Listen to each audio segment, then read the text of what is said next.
सभी भाइयों को मेरी तरफ से प्यार भरा नमस्कार। और मैं लेके आ चुका हूँ आपके सामने टॉप से टॉप यूपी पुलिस के क्वेश्चन। ठीक है, पूरा प्रैक्टिस सेट लेके आया हूँ। टाइम है सुबह का 7 बजे मॉर्निंग। ठीक है, और शाम को 7 बजे वाली आती है लाइव क्लास। जीके जीएस की आती है, दोनों क्लासें इंपॉर्टेंट होने वाली है आपके लिए।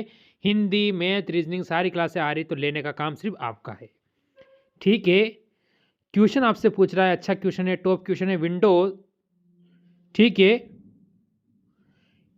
98 में विकसित किया गया है। ठीक है, खाली स्थान आपके क्या होगा यहाँ पर। ठीक है, जैसे आप कह सकते हो 1994, 1998, 2001, 2004। चार ऑप्शन आपके सामने, एक अपना उत्तर है। तो हमें उत्तर क्लियर करना है मेरे मित्र, अपना उत्तर कौन सा होने वाला है। अगर मैं से यहाँ से ऑप्शन नंबर बी पे जाऊं जो बिल्कुल सही है, तो बिल्कुल सही है, उसमें कोई कमी नहीं है। फिर अगला क्वेश्चन देखो। ठीक है, आपके सामने एक और क्वेश्चन है, उसका उत्तर जल्दी से बता दीजिए। देखो, अरिथमो मोटर का ठीक है खाली स्थान पे द्वारा आविष्कार किया गया, यानी यहाँ पर उस वैज्ञानिक का नाम बताना है खाली स्थान पर। जैसे यहाँ पर आपको दिया है डॉट डॉट डॉट। ठीक है, तो उस वैज्ञानिक का नाम क्या है? Charles Xavier Thomas. ठीक है, ऑप्शन नंबर बी बिल्कुल सही है। अगला क्वेश्चन 3 नंबर। डायनोमो परिवर्तन करता है। डायनोमो ऐसी कौन सी चीज है जिसको क्या करता है, वो परिवर्तन कर देता है? तो आप किस पर जाओगे? तो सभी यहाँ से बता सकते हैं कि डायनोमो क्या करता है, हम जिसे कहते हैं विद्युत ऊर्जा को क्या करता है, यांत्रिक ऊर्जा में परिवर्तन करता है। तो हम ऑप्शन नंबर बी पे जाएंगे जो बिल्कुल सही है। अगर हम अगला क्वेश्चन देखें, निम्न में से गलत कथन पहचानिए। गलत कौन सा है वो आपको बताना है। जैसे क्वेश्चन आपके सामने है, प्रकाश की गति सरल रेखीय गति है, हो सकती है या क्या पता, आपको बताना है। सितार में कृष्णित तार की गति दोल गति है, ये भी हो सकता है या नहीं हो सकता है। पर जो आपका उत्तर होगा वो होगा पृथ्वी की अपने अक्ष पर गति आवर्ती गति है, यानी ऑप्शन नंबर डी इसमें बिल्कुल सही है। अगर हम आगे चले क्वेश्चन नंबर 5 की ओर, ऑक्टोपस किस प्रजाति के अंतर्गत आता है? ऑक्टोपस है वो कौन सी प्रजाति के अंतर्गत आता है? तो आप यहां से क्या बताओगे? चार ऑप्शन आपके सामने है, एक इसमें से अपना उत्तर है, तो कौन सा है? तो आप कहोगे ऑप्शन नंबर ए मोलस्का। बिल्कुल सही हो जाएगा, यहां पर टेंशन नहीं लेना है, फिर अगले का उत्तर देना है। ठीक है, पीवीसी का पूर्ण रूप क्या है? ठीक है, पीवीसी है, उसका पूर्ण रूप क्या है? ठीक है, पॉली विनाइल क्लोराइड, यानी जो कि आपका यहां से ऑप्शन नंबर डी में लिखा हुआ है बिल्कुल सही है। अगर हम आगे बढ़े अगले क्वेश्चन पर, रणथंबोर का किला में है, जैसे कि महाराष्ट्र, उड़ीसा, राजस्थान या सिक्किम में। रणथंबोर, रणथंबोर से आपका इंपॉर्टेंट क्वेश्चन मिलता है, तो बता देंगे कि रणथंबोर का किला भारत के किस राज्य के अंतर्गत है। यहां से आप कौन से ऑप्शन पे जाओगे जो बिल्कुल सही होगा? मेरे मित्र आप कहोगे राजस्थान, जो बिल्कुल सही है। राजस्थान से बहुत सारे किले बनते हैं आपके। ठीक, ये आपको याद रखना है, राजस्थान से बहुत सारे किले बन सकते हैं। अगला क्वेश्चन कहता है आपको, डोगरी भाषा मुख्य रूप से किस राज्य में बोली जाती है? असम, पश्चिम बंगाल, मेघालय, जम्मू कश्मीर। डोगरी भाषा कौन से राज्य के अंदर बोली जाती है, ये आपको बताना है। तो कौन से राज्य पे आप जाओगे बिल्कुल सही हो जाएगा। आप कहोगे कि अगर हम जम्मू कश्मीर पे जाए तो बिल्कुल सही है। क्वेश्चन नंबर 9 हमें कह रहा है, कोणार्क मंदिर का निर्माता किसे माना जाता है? ठीक है, कोणार्क सूर्य मंदिर है। कौन सा है? सूर्य मंदिर कहते हैं इसे, जो कि उड़ीसा में है। ठीक है, उड़ीसा। तो आप यहां से कह सकते हो कि नरसिम्ह देव प्रथम को माना जाता है, तो ऑप्शन नंबर ए बिल्कुल सही होगा। कौन सा होगा? ऑप्शन नंबर ए आपका यहां से सही होगा। फिर हम आगे चलेंगे। ठीक है, क्रोमाइट एक अयस्क खनिज है। डैश डैश डैश पे आपको बताना है क्या आने वाला है, क्या उत्तर आपका यहां से होगा। ठीक है, तो आप कहोगे क्रोमियम, यानी ऑप्शन नंबर कौन सा हो रहा है इसमें? सी बिल्कुल सही हो रहा है। आगे वाला क्वेश्चन आपके सामने आया है, क्वेश्चन का क्या कहना है। 1982 में ऑस्कर जीतने वाले गांधी नमक फिल्म में गांधी की भूमिका किसने निभाई थी। ठीक है, ऑस्कर पुरस्कार कब जीता इस फिल्म ने, तो आप कह सकते हो 1982 में इसने ऑस्कर पुरस्कार जीता है। और उस फिल्म के अंदर, जो फिल्म का नाम है गांधी नमक, ठीक है, उस फिल्म के अंदर जो गांधी जी की भूमिका किसने निभाई थी, ये आपको बताना है। ठीक है, ये आपको बताना है क्या है। किंग्सले, बेन किंग्सले, यानी ऑप्शन नंबर आपका यहाँ से ए बिल्कुल सही हो जाएगा। तो क्वेश्चन नंबर 12 का आपको उत्तर देना है। यहाँ से आपका उत्तर क्या होने वाला है मेरे मित्र, बढ़िया और अच्छा और टॉप क्वेश्चन आपके सामने क्वेश्चन नंबर 12 आया है। जैसे क्वेश्चन हमें कह रहा है, भारत की कितने प्रतिशत आबादी कृषि कार्यों में संलग्न है। ठीक है, 85%, 70%, 55% या 40%। 4 ऑप्शन आपके सामने है, एक इसमें अपना उत्तर है। तो कृषि पर निर्भर है वो जनजाति कितने परसेंट है, तो आप कह सकते हो 55%, यानी ऑप्शन नंबर अपना यहाँ से सी बिल्कुल सही हो जाएगा। अगर हम अगले क्वेश्चन पे बढ़ें, क्वेश्चन नंबर 13, हमारे सौर मंडल का सबसे निकटतम तारा कौन सा है। ठीक है, सौर मंडल का है जिसका सबसे निकटतम तारा कौन सा है, तो हम क्या कह सकते हैं यहां से, बताइए जल्दी से। प्रोक्सिमा। ठीक है, ऑप्शन नंबर आप यहां से सी बिल्कुल सही देंगे। चलो अगले क्वेश्चन पे चलो। ईस्ट इंडिया कंपनी की स्थापना वर्ष में हुई थी, कौन सा वर्ष आपको बताना है। अगर मैं आपको यहां से ईस्ट इंडिया कंपनी की तारीख क्लियर करूं तो आप कहोगे 31 तारीख दिसंबर। ठीक है, 31 दिसंबर 1600 के अंदर ईस्ट इंडिया कंपनी की स्थापना हुई थी, जिस समय भारत का शासक था अकबर। ठीक है, कौन था, अकबर था, ये आपको ध्यान रखना है। अगर हम आगे चले क्वेश्चन नंबर 15 की ओर, पांडवों के बीच सबसे बड़े भाई का नाम क्या था। ठीक है, देखो पांडवों के सबसे बड़े भाई का नाम क्या था, यह बताना है आपको। ठीक है, तो आपको युधिष्ठिर जो थे सबसे बड़े भाई थे, वो सदैव सबसे छोटा था। ठीक, छोटा हो गया और बड़ा आपका दोनों क्लियर हो गया, बाकी सब बीच के थे। ठीक है, नकुल, नकुल के बाद सबसे पहले कौन था, युधिष्ठिर, युधिष्ठिर के बाद भीम, भीम के बाद अर्जुन, अर्जुन के बाद नकुल और सदैव। पांचों क्लियर हो गए। चलो आगे चलो। सम्राट अशोक किसका उत्तराधिकारी था।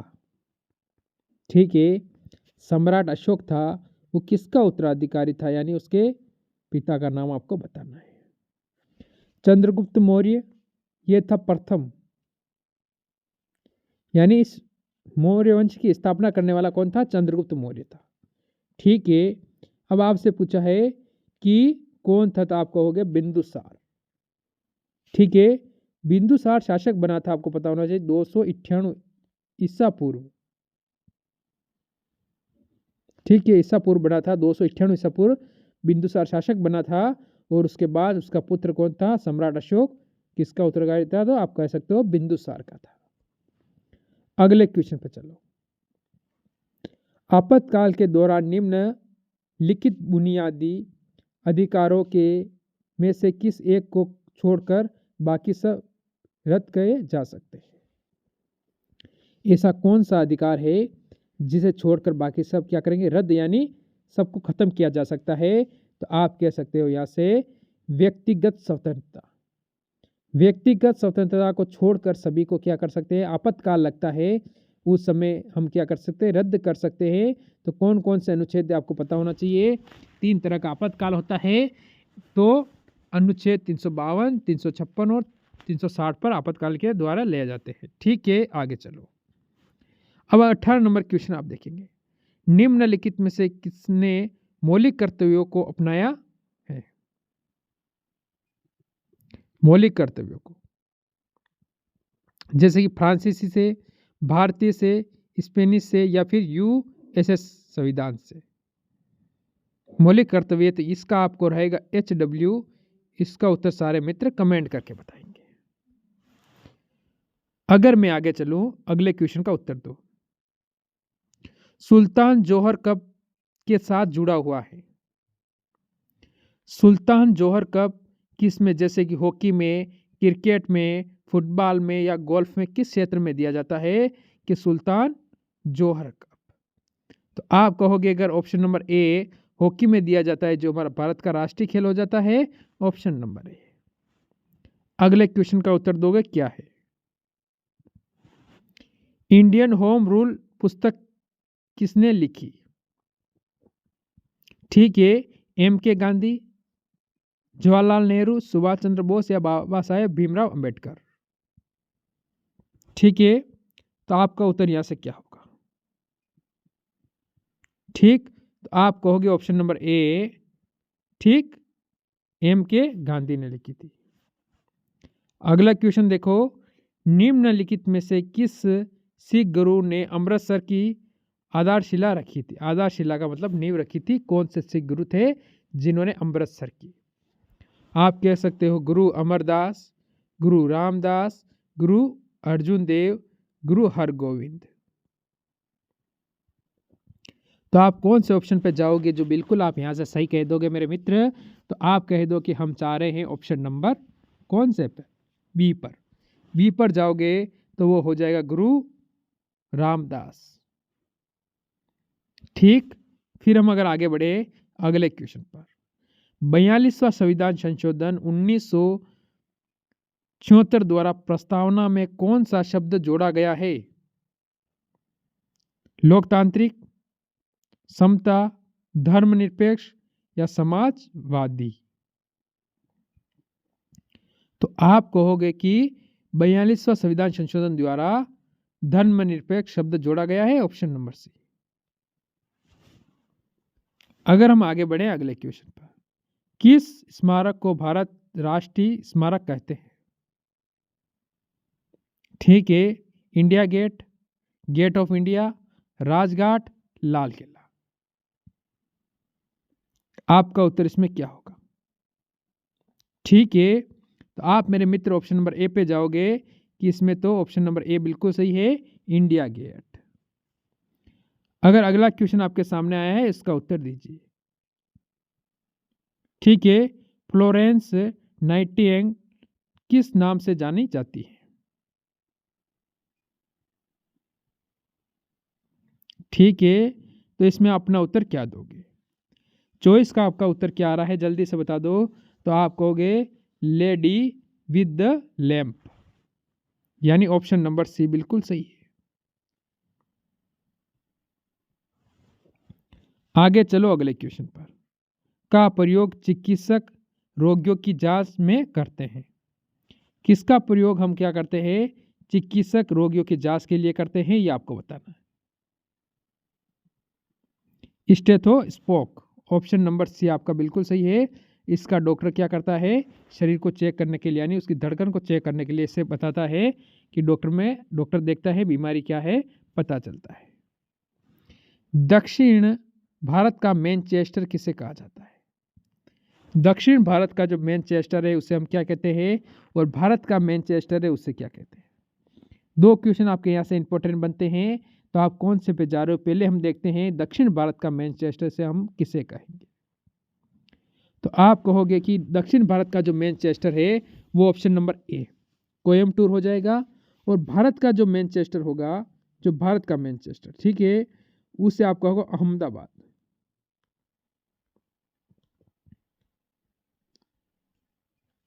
अहमदाबाद को कहोगे भारत का मैनचेस्टर, और दक्षिण भारत का क्या कहोगे? कोयम्बटूर। देखो क्वेश्चन आपके सामने एक और आया है, इसका उत्तर दो। ठीक है, भारतीय पुलिस सेवा जिसे आप आईपीएस कहते हो, नियंत्रण करने वाला प्राधिकरण कौन सा है? तो जैसे कि आईपीएस वगैरह होते हैं, इनको नियंत्रण कौन करता है, किसके अंतर्गत आते हैं, इनको आखिरकार नियंत्रण कौन रखता है इन पर, ये आपको बताना है। ठीक है, तो आप कहोगे कि इनको जो नियंत्रण करता है वो करता है गृह मंत्रालय। ऑप्शन नंबर सी बिल्कुल सही हो जाएगा। अगला क्वेश्चन, कंप्यूटर प्रोसेसिंग में पूल से प्रक्रमों को चुनना, ठीक है, और उन्हें क्रियान्वित करने के लिए मेमोरी में लोड करते हैं। ये आपको बताना है किसको लोड करते हैं, ठीक है। ये इसको आप क्या करोगे, आप मेरे को HW के तौर पे इसका उत्तर कमेंट करके ज़रूर बताओगे। एक क्वेश्चन का उत्तर तो आप दे ही सकते हो, ठीक। फिर इसका बताओ। मलेरिया से संबंधित है, ठीक है। मलेरिया किससे संबंधित है आपको बताना है, तो आप कहोगे जवर से। ऑप्शन नंबर ए बिल्कुल सही है इसमें। अगला क्वेश्चन देखो, निम्नलिखित में से सभी दैनिक समाचार पत्र केवल को छोड़कर,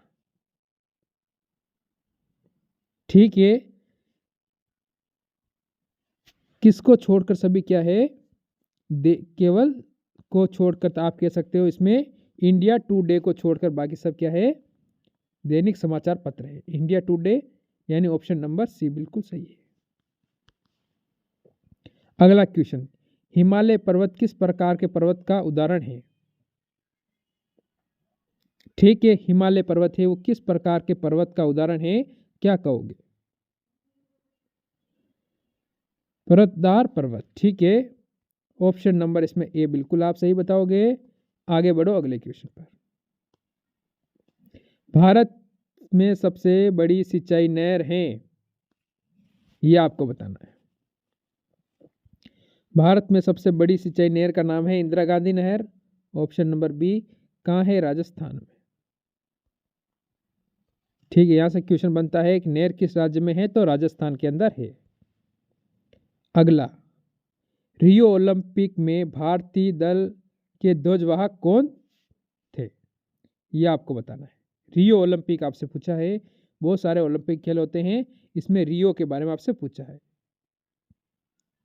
अभिनव बिंद्रा, ऑप्शन नंबर आप यहां से बी बिल्कुल सही है।